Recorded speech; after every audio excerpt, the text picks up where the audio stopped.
Hello, welcome back. അപ്പോൾ നമ്മൾക്ക് നേരത്തെ എടുത്ത ക്ലാസ്സിൻ്റെ ബാക്കിയാണ് ഇനി നോക്കാനുള്ളത്. അപ്പോൾ ഇതിൽ ആദ്യമായിട്ട് പറയുന്നത് ഇൻ്റലിജൻസിനെ കുറിച്ചുള്ള വ്യത്യസ്തമായിട്ടുള്ള അപ്രോച്ചുകളെ കുറിച്ചാണ്. രണ്ട് തരം അപ്രോച്ചുകളാണ് ഉള്ളത്. ഒന്ന് സൈക്കോമെട്രിക് അപ്രോച്ച്, രണ്ട് കോഗ്നിറ്റീവ് അപ്രോച്ച്.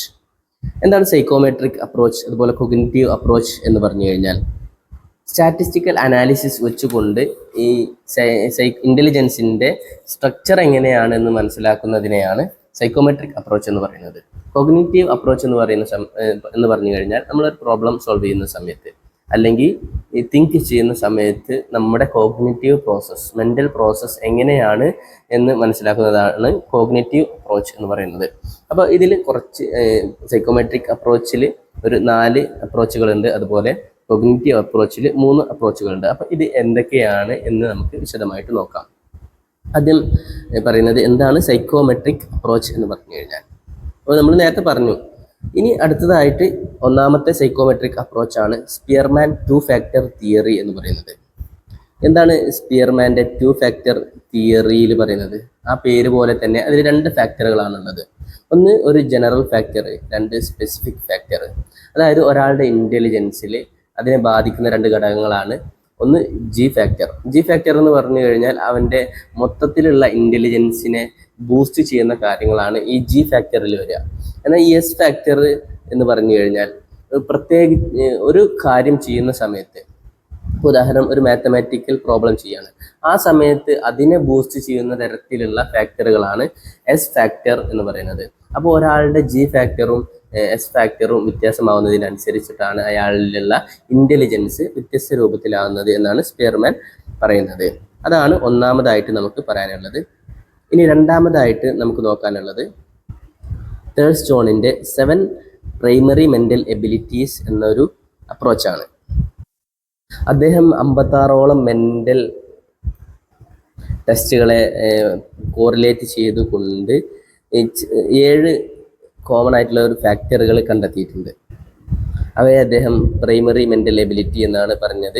ഏതൊക്കെയാണ് ആ 7 പ്രൈമറി മെൻ്റൽ എബിലിറ്റികൾ എന്നറിയോ? അതിലൊന്നാമത്തേത് വെർബൽ കോംപ്രഹെൻഷൻ, അതായത് ഒരാൾ പറയുന്നത് നമുക്ക് മനസ്സിലാകുന്നത്.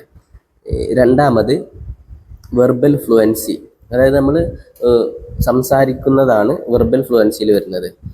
മൂന്നാമത്തേത് ന്യൂമെറിക്കൽ എബിലിറ്റി, അഥവാ ഈ മാത്തമാറ്റിക്സിൽ നമ്മളൊരു പ്രോബ്ലം സോൾവ് ചെയ്യുന്നതൊക്കെ. ഈ നാലാമത്തേത് സ്പേഷ്യൽ എബിലിറ്റി, അത് വിഷ്വലൈസുമായിട്ട് നമ്മൾ ഒരു വസ്തുക്കൾ കാണുന്നതുമായിട്ട് ബന്ധപ്പെട്ട കാര്യങ്ങളാണ്. ഈ അഞ്ചാമത്തേതാണ് ഇൻഡക്റ്റീവ് റീസണിങ്, തന്നിട്ടുള്ള ഫാക്ടേഴ്സ് വെച്ചുകൊണ്ട് ഒരു ജനറൽ റൂള് ഉണ്ടാക്കുന്നതിനെയാണ് ഇൻഡക്റ്റീവ് റീസണിങ് എന്ന് പറയുന്നത്. ആറാമത്തേത് മെമ്മറി എന്ന് പറഞ്ഞാൽ എന്താണ്?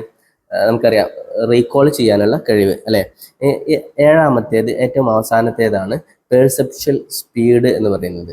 അതായത് നമ്മളൊരു വസ്തു മനസ്സിലാക്കുന്നതിൻ്റെ സ്പീഡിനെയാണ് ഈ പെർസെപ്ച്വൽ സ്പീഡ് എന്ന് പറയുന്നത്. അപ്പോൾ അദ്ദേഹം കണ്ടെത്തിയത് ഈ 7 പ്രൈമറി മെൻ്റൽ എബിലിറ്റികളാണ്. ഒന്ന് verbal comprehension, verbal fluency, numerical ability, spatial ability, inductive reasoning, memory, perceptual speed.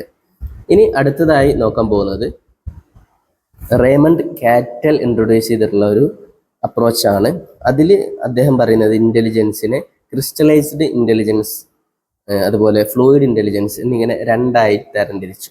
എന്താണ് ഈ ക്രിസ്റ്റലൈസ്ഡ് ഇൻ്റലിജൻസും അതുപോലെ ഫ്ലൂയിഡ് ഇൻ്റലിജൻസും തമ്മിലുള്ള വ്യത്യാസം?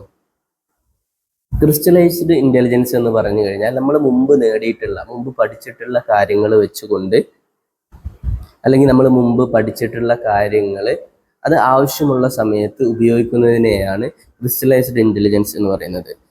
എന്നാൽ ഫ്ലൂയിഡ് ഇൻ്റലിജൻസ് എന്ന് പറയുമ്പോൾ പുതിയ പ്രോബ്ലം വരുന്ന സമയത്ത്, അല്ലെങ്കിൽ പുതിയ സിറ്റുവേഷൻസ് വരുന്ന സമയത്ത് അതിനെ ഡീൽ ചെയ്യാനുള്ള ഇൻ്റലിജൻസിനെയാണ് ഫ്ലൂയിഡ് ഇൻ്റലിജൻസ് എന്ന് പറയുന്നത്. അപ്പോൾ ഈ 2 ചിത്രം നോക്കിക്കഴിഞ്ഞാൽ അതിൻ്റെ വ്യക്തമായിട്ടുള്ള ഒരു പിക്ചർ നമുക്ക് മനസ്സിലാക്കാൻ പറ്റും. ഇതിൽ പറയുന്നത് ഗ്ലോബൽ കപ്പാസിറ്റി ടു റീസൺ, അതുപോലെ ability to learn new things, think abstractly and solve problems. അതായത് നമുക്ക് ചിന്തിച്ചുകൊണ്ട് ഒരു പരിഹാരം കണ്ടെത്താൻ കഴിയും എന്നതാണ് അതിൻ്റെ പ്രത്യേകത. ക്രിസ്റ്റലൈസ്ഡ് ആകുമ്പോൾ അത് നമുക്ക് മുമ്പ് പഠിച്ച പാഠങ്ങൾ അല്ലെങ്കിൽ നമ്മുടെ അനുഭവങ്ങൾ അത് വെച്ചുകൊണ്ട് അത് ആവശ്യമാവുന്ന സമയത്ത് ഉപയോഗിക്കാൻ കഴിയുന്ന ഒരു ഇൻ്റലിജൻസ് ആണ് ക്രിസ്റ്റലൈസ്ഡ് ഇൻ്റലിജൻസ്. അപ്പോൾ ഇത് നമ്മുടെ വയസ്സിങ്ങനെ കൂടുന്നതിനനുസരിച്ച് കൂടി വരുന്നതായിട്ട് കാണാൻ കഴിയുന്നതാണ്. ഇനി അവസാനമായിക്കൊണ്ട് നമുക്ക് നോക്കാനുള്ളത് ആർത്തർ ജെൻസന്റെ ഹൈറാർക്കിയൽ മോഡൽ ഓഫ് ഇൻ്റലിജൻസ് ആണ്. ഇതിൽ അദ്ദേഹം പറയുന്നത് നമുക്ക് 2 ലെവലിലുള്ള ഇൻ്റലിജൻസ് ഉണ്ട്. ലെവൽ 1 ഉണ്ട്, അതുപോലെ ലെവൽ 2 ഉണ്ട്. ലെവൽ 1 പറയുന്ന പേര് അസോസിയേറ്റീവ് ലേണിംഗ് എന്നാണ് പറയുക. അതിൽ ഉൾപ്പെടുന്ന കാര്യങ്ങൾ റോട്ട് ലേണിംഗ്, അതായത് നമ്മളൊരു കാര്യം മനപ്പാടാക്കുക, പിന്നെ അതിനെ റീകോൾ ചെയ്യാൻ കഴിയുക തുടങ്ങിയിട്ടുള്ള കാര്യങ്ങളാണ്. അപ്പോൾ ഇതിൻ്റെ ഔട്ട്പുട്ട് എന്ന് പറയുന്നത് ഇൻപുട്ടിന് സെയിം ആയിരിക്കും, അല്ലെങ്കിൽ ഇൻപുട്ടിനേക്കാൾ കുറവായിരിക്കും അല്ലേ. നമ്മൾ ഒരു പഠിച്ച കാര്യം അതുപോലെ ഉപയോഗിക്കുകയാണെങ്കിൽ ആ ഒരു ഇൻപുട്ടിൻ്റെ ഔട്ട്കം എന്ന് പറയുന്നത് ഒന്നുമില്ലെങ്കിൽ ഇൻപുട്ടിൻ്റെ അതേപോലെ ആയിരിക്കും, അല്ലെങ്കിൽ അതിനേക്കാൾ കുറവായിരിക്കും. എന്നാൽ ലെവൽ 2 എന്ന് പറയുന്നത് അത് കോഗ്നിറ്റീവ് ലേണിംഗ് ആണ്. അതിലാണ് ഈ ഹൈ ഓർഡർ സ്കില്ലുകളൊക്കെ വരുന്നത്.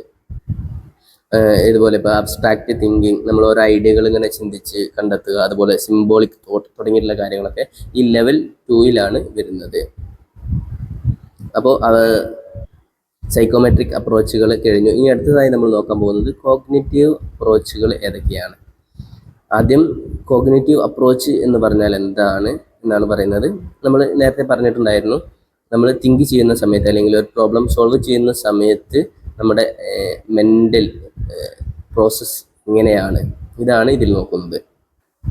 ഈ മോഡലിൽ അദ്ദേഹം പറയുന്നത് നമ്മുടെ ഇൻഫർമേഷൻ പ്രോസസ്സിൽ 3 കമ്പോണൻസ് അടങ്ങിയിട്ടുള്ള ഒരു കാര്യമാണ് ഇൻഫർമേഷൻ പ്രോസസ്സ് എന്നാണ് അദ്ദേഹം പറയുന്നത്. ഏതൊക്കെയാണ്? അതിൽ ഒന്നാമത്തേത് knowledge acquisition components. Knowledge acquisition components ആണ്. അതിൽ വരുന്നത് നമ്മൾ ഓരോ കാര്യങ്ങൾ പുതുതായി പഠിച്ച് എടുക്കുക, അതുപോലെ നമ്മളെ പഠിച്ചിട്ടുള്ള ഇൻഫർമേഷൻസുമായിട്ട് കമ്പയർ ചെയ്യുക തുടങ്ങിയിട്ടുള്ള കാര്യങ്ങളൊക്കെയാണ് അതിൽ വരുന്നത്. ഇനി രണ്ടാമത്തെ കമ്പോണൻസ് എന്ന് പറയുന്നത് അത് പെർഫോമൻസ് കമ്പോണൻസ് ആണ്. അതിൽ വരുന്നത് പ്രോബ്ലം സോൾവിങ് സ്ട്രാറ്റജീസ്, ടെക്നിക്സ് തുടങ്ങിയിട്ടുള്ള ആവശ്യങ്ങൾക്ക് വേണ്ടിയിട്ടാണ് അതിൽ ആ കമ്പോണൻസ് വരുന്നത്. ഇനി മൂന്നാമത്തേത് മെറ്റാ കോഗ്നിറ്റീവ് കമ്പോണൻസ് ആണ്. ഇതിൽ വരുന്നത് നമ്മളൊരു സ്ട്രാറ്റജി സെലക്ട് ചെയ്തതിന് ശേഷം അതിൻ്റെ പ്രോഗ്രസ് എത്രത്തോളം ഉണ്ട് എന്നൊക്കെ മോണിറ്റർ ചെയ്യുന്ന ഒരു കഴിവാണ് ഈ ഒരു മെറ്റാ കോഗ്നിറ്റീവ് കമ്പോണൻസിൽ വരുന്നത്. അപ്പോൾ ഈ ഒരു തിയറി പ്രകാരം ഇൻ്റലിജൻസ് 3 തരത്തിലുണ്ട് എന്നാണ് പറയുന്നത്. അതാണ് ഇവിടെയുള്ള ഈ ചിത്രത്തിൽ കൊടുത്തതുപോലെ 3 തരത്തിലുള്ള ഇൻ്റലിജൻസ് ഉണ്ട്. അതിൽ ഒന്നാമത്തേത് കമ്പോണൻഷ്യൽ അല്ലെങ്കിൽ അനാലിറ്റിക് ഇൻ്റലിജൻസ് എന്ന് പറയുന്നു. ഇത് നമ്മൾ പ്രോബ്ലം സോൾവിങ്ങിനും അതുപോലെ പുതിയ പുതിയ ഇൻഫർമേഷൻസ് ക്രിയേറ്റ് ചെയ്യുന്നതിന് വേണ്ടി, അതേപോലെ ജഡ്ജ്മെൻറ്റിന് വേണ്ടി തുടങ്ങിയുള്ള കാര്യങ്ങൾക്കൊക്കെ ഉപയോഗിക്കുന്നതാണ്. അഥവാ നമുക്ക് ക്രിട്ടിക്കലി തിങ്ക് ചെയ്യാനുള്ള ഒരു കഴിവ്, അതുപോലെ അനാലിസിസ് നടത്താനുള്ള ഒരു കഴിവൊക്കെ ഇതുകൊണ്ട് ഉണ്ടാവുന്നു. രണ്ടാമത്തേത് എക്സ്പീരിയൻഷ്യൽ അല്ലെങ്കിൽ ക്രിയേറ്റീവ് ഇൻ്റലിജൻസ് എന്ന് പറയുന്നു. ഇതിൽ വരുന്നത് പുതിയ പുതിയ സിറ്റുവേഷൻസ് വരുമ്പോൾ, പുതിയ പുതിയ പ്രോബ്ലംസ് വരുന്ന സമയത്ത് നമ്മൾ പഠിച്ചിട്ടുള്ള കാര്യങ്ങൾ ഇതിന് ഷൂട്ടായിട്ട് ഉപയോഗിക്കുന്ന ഒരു രീതിയാണ്. അതാണ് ക്രിയേറ്റീവ് ആയിട്ടുള്ള ഒരു രീതിയാണ് ഇത്. ഇനി ഫൈനലി ലാസ്റ്റ് പറയാനുള്ളത് കോണ്ടെക്സ്ച്വൽ അല്ലെങ്കിൽ പ്രാക്ടിക്കൽ ഇൻ്റലിജൻസ്. നമ്മൾ ദൈനംദിന ജീവിതത്തിൽ മാറി വരുന്ന സാഹചര്യങ്ങൾക്കനുസരിച്ചിട്ട് നമുക്ക് അതിനോട് പൊരുത്തപ്പെടാനുള്ള ഒരു കഴിവ് ആണ് ഇതുകൊണ്ട് പ്രധാനമായും ലക്ഷ്യമാക്കുന്നത്. അപ്പോൾ ഇതാണ് ഈ സ്റ്റേൺബർഗ്സിൻ്റെ ട്രയറാർക്കി തിയറിയിൽ പറയാനുള്ളത്. ഇനി അടുത്തതായിട്ട് നമ്മൾ നോക്കാൻ പോകുന്നത് ഹോവാർഡ് ഗാർഡനറുടെ തിയറിയെ കുറിച്ചാണ്. അദ്ദേഹം പറയുന്നത് ഇൻ്റലിജൻസ് എന്ന് പറയുന്നത് ഒരു സിംഗിൾ ആയിട്ടുള്ള ഒരു കാര്യമല്ല, മറിച്ച് അത് ഒരുപാട് കഴിവുകൾ, ഒരുപാട് എബിലിറ്റികൾ കൂടിച്ചേർന്നതാണ് എന്നാണ് അദ്ദേഹം പറയുന്നത്. അപ്പോൾ അതിൽ ഓരോന്നും ഈക്വലി പ്രധാനപ്പെട്ടതാണ്. അപ്പോൾ അതിൽ അദ്ദേഹം വ്യത്യസ്ത തരത്തിലുള്ള എബിലിറ്റികൾ പറയുന്നുണ്ട്. അതിൽ ഒന്നാമത്തേത് ലിംഗ്വിസ്റ്റിക് അല്ലെങ്കിൽ വെർബൽ എബിലിറ്റി. അത് നമുക്കറിയാം, സംസാരിക്കാനുള്ള, വാക്കുകളൊക്കെ ഉണ്ടാക്കാനുള്ള കഴിവ് അല്ലേ.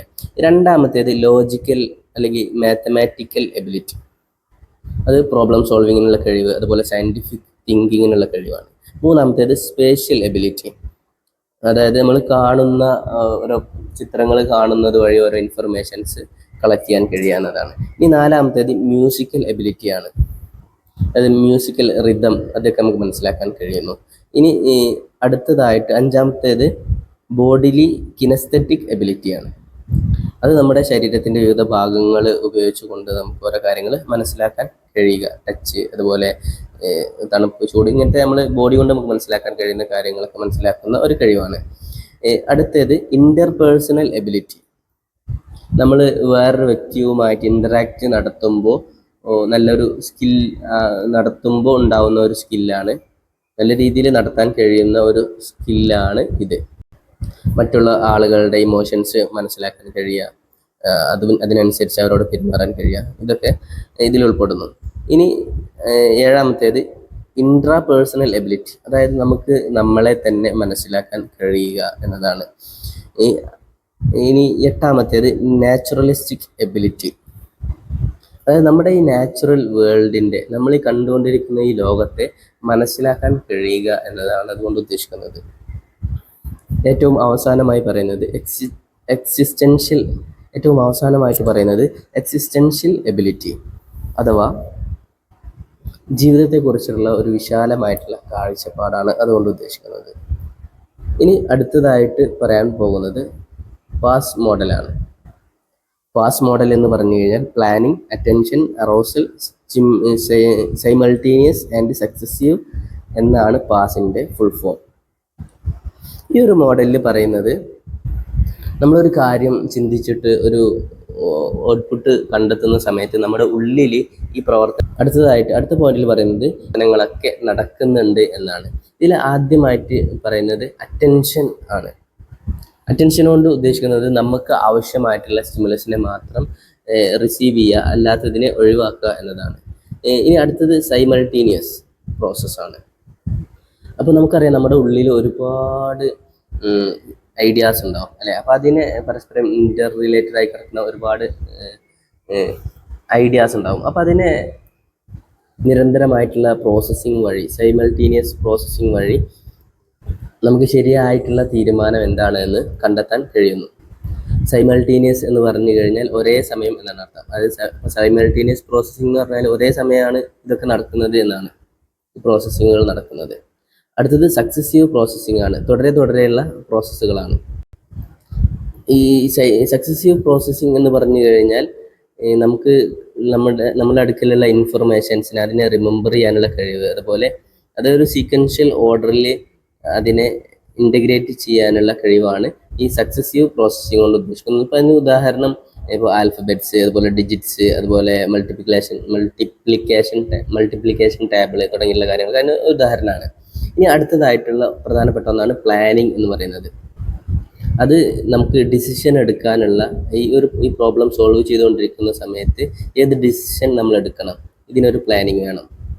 അപ്പോൾ ഈ ഒരു പ്രോബ്ലം സോൾവ് ചെയ്യുന്നതുകൊണ്ടുള്ള നമ്മുടെ ലക്ഷ്യം എന്താണ്, ഇതിനെക്കുറിച്ചൊക്കെ ഒരു പ്ലാനിങ് വേണം. അപ്പോൾ നമ്മളൊരു കാര്യത്തെക്കുറിച്ച് ചിന്തിക്കുന്ന സമയത്ത് ഇത്രയും പ്രവർത്തനങ്ങൾ നമ്മുടെ ഉള്ളിലൂടെ കടന്നു പോകുന്നു. അതിൻ്റെ ഫലമായി കൊണ്ടാണ് ഒരു പ്രോബ്ലം സോൾവിങ് നടക്കുന്നത് എന്നാണ് ഈ ഒരു തിയറിയിലൂടെ പറയുന്നത്. ഇനി അടുത്തതായിട്ട് നമ്മൾ ഇതുവരെ പറഞ്ഞ ഒരു കാര്യം തന്നെയാണ് ഇൻഡിവിജ്വൽ ഡിഫറൻസസ്. ഇത് ഇൻ്റലിജൻസിൽ പ്രകടമാണ്. അതായത് ഓരോ വ്യക്തികളും ചിന്തിക്കുന്നതും കാര്യങ്ങൾ മനസ്സിലാക്കുന്നതും വ്യത്യസ്തമായ രൂപത്തിലാണ്. അതുകൊണ്ട് തന്നെ ഓരോ ആളുകളുടെ ഇൻ്റലിജൻസും വ്യത്യസ്ത രൂപത്തിലാണ്. എന്നാൽ ടോട്ടൽ പോപ്പുലേഷൻ എടുത്ത് നോക്കുമ്പോൾ അതിൽ ആവറേജ് ഇൻ്റലിജൻസ് എന്ന് പറയുന്നത് 100 ആണ് എന്ന് നമ്മൾ പറഞ്ഞു. അതുപോലെ 130 മുകളിൽ പോവുകയാണെങ്കിൽ അവർ ഗിഫ്റ്റഡ് പേഴ്സൺ ആണ് എന്നും നമ്മൾ പറഞ്ഞിട്ടുണ്ട്. അതുപോലെ 70 കുറയുകയാണെങ്കിൽ അവർക്ക് ഇൻ്റലക്ച്വൽ ഡിസബിലിറ്റി ഉണ്ട് എന്ന് നമുക്ക് മനസ്സിലാക്കാൻ പറ്റും.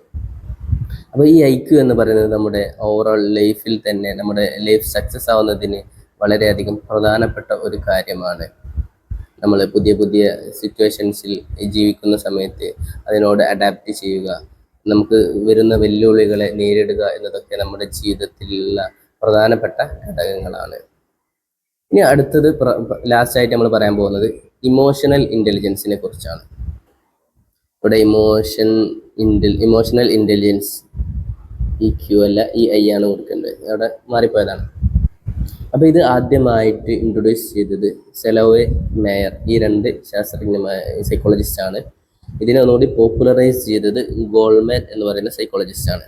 അപ്പോൾ എന്താണ് ഈ ഇമോഷണൽ ഇൻ്റലിജൻസ് എന്ന് പറഞ്ഞു കഴിഞ്ഞാൽ, നമ്മുടെയോ അല്ലെങ്കിൽ മറ്റുള്ള ആളുകളുടെയോ ഇമോഷൻസിനെ മനസ്സിലാക്കാനും അതിനെ കൺട്രോൾ ചെയ്യാനും കഴിയുക എന്നതാണ് ഇമോഷണൽ ഇൻ്റലിജൻസ് കൊണ്ട് ഉദ്ദേശിക്കുന്നത്. അപ്പോൾ ഹൈ ഇ ക്യു ഉള്ള ആൾ, അത് ഇമോഷണൽ കോഷ്യൻ്റ്, നമ്മൾ ഇൻ്റലിജൻറ്റ് കോഷ്യൻ്റ് എന്ന് പറഞ്ഞതുപോലെ ഐ ക്യു എന്ന് പറഞ്ഞതുപോലെ ഇമോഷണൽ കോഷ്യൻ്റും ഉണ്ട്. അപ്പോൾ ഇത് കൂടുതലുള്ള ആളുകൾക്ക് മറ്റുള്ള ആളുകളുടെയും അതുപോലെ സ്വന്തം ഇമോഷൻസും കൂടുതലായിട്ട് ആക്യുറായിട്ട് മനസ്സിലാക്കാനും അത് കൺട്രോൾ ചെയ്യാനും അതിനനുസരിച്ച് പെരുമാറാനും കഴിയുന്നതാണ്. അപ്പോൾ ഇത് പ്രോബ്ലം സോൾവിങ്ങിനും അതുപോലെ മറ്റൊരാളുമായി ഇടപെടുന്ന സമയത്തൊക്കെ വളരെയധികം ഇമ്പോർട്ടൻ്റ് ആയിട്ടുള്ള ഒരു കാര്യമാണ്. അപ്പോൾ ഇമോഷണൽ ഇൻ്റലിജൻസും വ്യത്യസ്ത മോഡലുകളിലുണ്ട്. Ability model, trait model, mixed model. അതുപോലെ ഇതിന് ഓരോന്നിനും അസസ് ചെയ്യാൻ, അതായത് അത് എത്രത്തോളം ഉണ്ട് എന്ന് മനസ്സിലാക്കാൻ വ്യത്യസ്തമായിട്ടുള്ള അസസ്മെൻറ്റുകളും ഉണ്ട്. അപ്പോൾ ഇത്രയും പറഞ്ഞതിൽ തന്നെ നമുക്ക് മനസ്സിലായി ഇ ക്യു എന്ന് പറയുന്നത്, അതുപോലെ ഇമോഷണൽ ഇൻ്റലിജൻസ് എന്ന് പറയുന്നത് ഒരു മനുഷ്യൻ്റെ ജീവിതത്തിൽ സക്സസ്സിന് വളരെയധികം പ്രധാനപ്പെട്ട ഒരു കാര്യമാണ്. അപ്പോൾ ഇതിൽ ആദ്യമായിട്ട് നമ്മൾ പറയാൻ പോകുന്നത് എബിലിറ്റി മോഡലാണ്. ഇത് കണ്ടെത്തിയത് മേയർ അതുപോലെ സെലോവേ, നമ്മൾ നേരത്തെ അവരുടെ പേര് പറഞ്ഞിട്ടുണ്ടായിരുന്നു, ഈ രണ്ട് സൈക്കോളജിസ്റ്റുകളാണ്. അവരുടെ അഭിപ്രായ പ്രകാരം ഇമോഷണൽ ഇൻ്റലിജൻസ് എന്ന് പറഞ്ഞു കഴിഞ്ഞാൽ 4 കഴിവുകളാണ്, 4 എബിലിറ്റികളാണ്. ഏതൊക്കെയാണ് അത്? ഒന്ന്, perceiving emotions in one self, അതായത് വൺ സെൽഫ് ആൻഡ് അതേഴ്സ്, ഒരാൾക്ക് സ്വന്തത്തിൻ്റെയും അതുപോലെ മറ്റാളുകളുടെയൊക്കെ ഇമോഷൻസിനെ മനസ്സിലാക്കാൻ കഴിയുക. രണ്ടാമത്തേത് using emotions to enhance thinking, ആ ഇമോഷൻസിനെ നമ്മുടെ ചിന്തയെ ഒന്നുകൂടി പോഷിപ്പിക്കാൻ കഴിയുന്നു, ഒന്നുകൂടി ഉഷാറാക്കാൻ കഴിയുന്നുണ്ട്. അതാണ് രണ്ടാമത്തെ എബിലിറ്റി. ഇനി മൂന്നാമത്തെ എബിലിറ്റി എന്ന് പറയുന്നത് ഇമോഷൻസിനെ മനസ്സിലാക്കാനും അതുപോലെ അതിനെ അനലൈസ് ചെയ്യാനും കഴിയുന്നു എന്നതാണ്. നാലാമത്തേത് നല്ല രീതിയിൽ ആ ഇമോഷൻസിനെ കൺട്രോൾ ചെയ്യാൻ കഴിയുന്നു എന്നതാണ്. ഇപ്പോൾ ഒരു ദേഷ്യം വരുന്ന സമയത്ത് അല്ലെങ്കിൽ നമ്മൾ മറ്റുള്ള ഇമോഷൻസ് വരുന്ന സമയത്ത് അതിനെ കൺട്രോൾ ചെയ്ത് നമ്മൾ എങ്ങനെയാണ് വിചാരിക്കുന്നത് ആ രൂപത്തിൽ നിർത്താൻ കഴിയുന്ന ഒരു കഴിവാണ് നാലാമത്തേത്. അപ്പോൾ ഇതാണ് എബിലിറ്റി മോഡലിൽ പറയുന്നത്. ഇനി അടുത്തതായിട്ട് പറയുന്നത് ഗോൾമാൻസ് മോഡൽ. ഗോൾമാൻസിൻ്റെ ഇമോഷണൽ ഇൻ്റലിജൻസിന് ഗോൾമാൻ ഒരു മോഡൽ നൽകിയിട്ടുണ്ട്. അതെന്താണ് എന്നാണ് നമ്മൾ നോക്കാൻ പോകുന്നത്. അദ്ദേഹം പറയുന്നത് ഇമോഷണൽ ഇൻ്റലിജൻസ് എന്ന് പറഞ്ഞു കഴിഞ്ഞാൽ 5 പ്രധാനപ്പെട്ട കാര്യങ്ങൾ ഉൾപ്പെട്ടിട്ടുള്ള ഒന്നാണ് ഇമോഷണൽ ഇൻ്റലിജൻസ് എന്നാണ് ഗോൾമാൻസ് മോഡൽ പറയുന്നത്. അപ്പോൾ ഈ 5 കാര്യങ്ങൾ അടങ്ങിയിട്ടുള്ളതാണ് ഇമോഷണൽ ഇൻ്റലിജൻസ്. ഒന്ന്, സെൽഫ് അവെയർനെസ്, അതായത് നമുക്ക് നമ്മുടെ അവസ്ഥ എന്താണ് എന്ന് മനസ്സിലാക്കാൻ കഴിയുക, നമ്മുടെ ഇമോഷൻസ് മനസ്സിലാക്കാൻ കഴിയുക. രണ്ടാമത്തേത് സെൽഫ് റെഗുലേഷൻ, നമുക്കതിനെ ആവശ്യമായ രീതിയിൽ കൺട്രോൾ ചെയ്യാൻ കഴിയുന്നു എന്നതാണ്. മൂന്നാമത്തേത് മോട്ടിവേഷൻ, അത് നമ്മുടെ ഒരു കാര്യം നേടാൻ വേണ്ടി നമ്മളെ ഒരു മുന്നിലേക്ക് നയിക്കുന്ന ഒരു ഘടകമാണ് മോട്ടിവേഷൻ എന്ന് പറയുന്നത്. അപ്പോൾ അദ്ദേഹം പറയുന്നത് കൂടുതലായിട്ട് ഇമോഷണൽ ഇൻ്റലിജൻസ് ഉള്ള ആളുകൾ അവർ കൂടുതലായിട്ട് സെൽഫ് മോട്ടിവേറ്റഡ് ആയിരിക്കും എന്നതാണ്. മറ്റുള്ള ഇമോഷണൽ ഇൻ്റലിജൻസ് കുറവുള്ള ആളുകളെ സംബന്ധിച്ച് നോക്കുമ്പോൾ അവർ കൂടുതൽ സെൽഫ് മോട്ടിവേറ്റഡ് ആയിരിക്കും. അടുത്തതാണ് എമ്പതി എന്ന് പറയുന്നത്. എമ്പതി എന്ന് പറഞ്ഞു കഴിഞ്ഞാൽ മറ്റുള്ള ആളുകളുടെ ഇമോഷൻസ് മനസ്സിലാക്കിക്കൊണ്ട് അവരുടെ, അതായത് മറ്റൊരാളെ അയാളുടെ സ്ഥാനത്ത് നിന്നുകൊണ്ട് കാണാനുള്ള ഒരു കഴിവിനെയാണ് എമ്പതി എന്ന് പറയുന്നത്. അദ്ദേഹം 5ാമതായിട്ട് പറയുന്നത് സോഷ്യൽ സ്കിൽസ് ആണ്. ഇതൊരു സോഷ്യൽ നെറ്റ്വർക്ക് ഉണ്ടാക്കാനുള്ള ഒരു കഴിവിനെ സൂചിപ്പിക്കുന്നു. MSCEIT, ഇത് നമ്മുടെ ഈ ഇമോഷണൽ ഇൻ്റലിജൻസിനെ ഈ പറഞ്ഞ ഈ കപ്പാസിറ്റികൾ, ഈ എബിലിറ്റികളെ അളക്കാനുള്ള ഒരു മെഷർമെൻറ്റ്, ഒരു അസസ്മെൻറ്റ് ടൂളാണ് ഈ MSCEIT എന്ന് പറയുന്നത്. ഇനി അടുത്തതായിട്ട് നമ്മൾ നോക്കാൻ പോകുന്നത് നമ്മൾ നേരത്തെ പറഞ്ഞതുപോലെ നേച്ചർ നർച്ചർ ചർച്ചയാണ്. നമ്മൾ നേരത്തെ പറഞ്ഞതുപോലെ ഇമോഷണൽ ഇൻ്റലിജൻസിലും അവൻ ജീവിക്കുന്ന സാഹചര്യവും അതുപോലെ അവൻ്റെ ജനിതക ഘടകങ്ങളും ഇൻഫ്ലുവൻസ് ചെയ്യുന്നു എന്നതാണ്. ഇനി അടുത്ത് പറയാൻ പോകുന്നത് ഇത് നമുക്ക് കൺട്രോൾ ചെയ്യാൻ എന്തൊക്കെ കാര്യങ്ങൾ, അതുപോലെ ഇമോഷണൽ ഇൻ്റലിജൻസ് കൂട്ടാൻ കഴിയുമോ എന്ന കാര്യമാണ്. അപ്പോൾ ഇതിൽ ന്യൂറോ സയൻറ്റിസ്റ്റുകളുടെ റിസർച്ചുകളൊക്കെ പറയുന്നത് നമ്മുടെ ബ്രെയിൻ പ്ലാസ്റ്റിസിറ്റി നമ്മുടെ ഇമോഷണൽ ഇൻ്റലിജൻസ് കൂട്ടാൻ പറ്റുമെന്നാണ് പറയുന്നത്. ബ്രെയിൻ പ്ലാസ്റ്റിസിറ്റി എന്ന് പറഞ്ഞു കഴിഞ്ഞാൽ നമ്മുടെ ബ്രെയിനിന് മാറാനുള്ള കഴിവുണ്ട്. അതിപ്പോൾ അല്ലെങ്കിൽ ആക്സിഡൻറ്റ് സംഭവിക്കുന്നതിലൂടെയോ അല്ലെങ്കിൽ ബ്രെയിൻ ജിം അങ്ങനത്തെ ആക്ടിവിറ്റീസ് ചെയ്യുന്നതിലൂടെയൊക്കെ അതിന് നമുക്ക് ബ്രെയിനിന് മാറ്റം വരാൻ കഴിവുണ്ട് എന്നാണ്. അപ്പോൾ ഒരു അഡൾട്ട്ഹുഡിലുള്ള കുട്ടിയിൽ വരെ നമുക്ക് ഈ ഐ അല്ലെങ്കിൽ ഇമോഷണൽ ഇൻ്റലിജൻസ് ഡെവലപ്പ് ചെയ്യാൻ കഴിയുമെന്നാണ് പറയുന്നത്. ഇപ്പോൾ മൈൻഡ്ഫുൾനെസ് പ്രാക്ടീസ് ചെയ്യാം, യോഗ ചെയ്യുക, മെഡിറ്റേഷൻ ചെയ്യുക, ഇങ്ങനെയൊക്കെ ചെയ്യുന്നത് വഴി നമുക്ക് നമ്മുടെ ഇമോഷൻസിനെ റെഗുലേറ്റ് ചെയ്യാൻ സാധിക്കുന്നു. ഇനി ഏറ്റവും അവസാനമായി കൊണ്ട് പറയുന്നത്, ഈ ഇമോഷണൽ ഇൻ്റലിജൻസിനെ അളക്കാൻ കഴിയുമെന്ന് നമ്മൾ പറഞ്ഞു. പക്ഷെ അതിൻ്റെ റിലയബിലിറ്റി എത്രത്തോളം ഉണ്ട് എന്ന് നമുക്ക് പറയാൻ കഴിയില്ല. അതായത് എത്രത്തോളം ഇത് സത്യമായിരിക്കുമെന്ന് നമുക്ക് ഒരർക്കും നൽകാൻ കഴിയുകയില്ല. കാരണം ഈ അസസ്മെൻറ്റിലൊക്കെ കൃത്യമായിട്ടുള്ള ഡാറ്റാസ് നൽകിയിട്ടില്ലെങ്കിൽ അതിന് ലഭിക്കുന്ന റിസൾട്ടും ആ രീതിയിലായിരിക്കും. അപ്പോൾ അവസാനമായി പറയുന്നത്, ഇപ്പോൾ ഇമോഷണൽ ഇൻ്റലിജൻസ് മെഷർ ചെയ്യാൻ കഴിയുമെന്ന് നമ്മൾ പറഞ്ഞുവെങ്കിലും അതിൻ്റെ റിലയബിലിറ്റിയും വാലിഡിറ്റിയും വളരെയധികം ചോദ്യം ചെയ്യപ്പെടുന്ന ഒരു കാര്യമാണ്. അതായത് അത് സത്യമാവാനുള്ള സാധ്യത അത് കുറവാണ് എന്നാണ് പറയുന്നത്. അപ്പോൾ ഇത്രയും കാര്യങ്ങളാണ് നമുക്ക് ഈ ഒരു പാഠത്തിലൂടെ നമ്മൾ ചർച്ച ചെയ്തിട്ടുള്ളത്. ഇതിലെന്തെങ്കിലും സംശയമുണ്ടെങ്കിൽ നിങ്ങൾക്ക് കമൻ്റായിട്ട് അറിയിക്കാവുന്നതാണ്. അതുപോലെ ഇതിൻ്റെ നോട്ടുകൾ താഴെ കാണുന്ന ടെലിഗ്രാം ചാനലിൽ നിങ്ങൾ കയറി കഴിഞ്ഞാൽ നിങ്ങൾക്ക് ലഭ്യമാവുന്നതാണ്.